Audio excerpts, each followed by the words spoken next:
పేరుకే అనాథాశ్రమం, జరిగేవన్నీ అక్రమాలే. కూడు గూడు ఇస్తానంటాడు, చిత్రహింసలు పెడతాడు.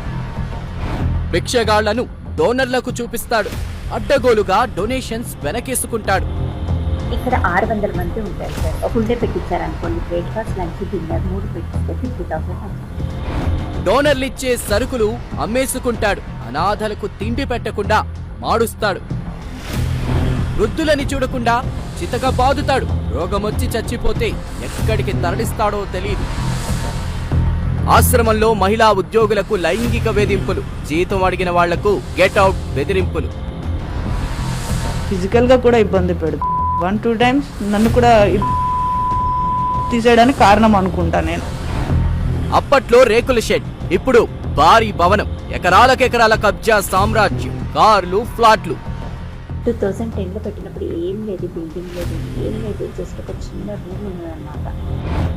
నిన్నటి దాకా మామూలు ఆశ్రమం, ఇప్పుడు అతను గురూజీ, అదొక ఆలయం. అమ్మా నాన్న పుణ్యక్షేత్రం, అదో పెద్ద స్కామ్. చౌటుప్పల్ అమ్మా నాన్న పుణ్యక్షేత్రం అక్రమాలపై స్పెషల్ డ్రైవ్ మీ ప్రైమ్ 9లో.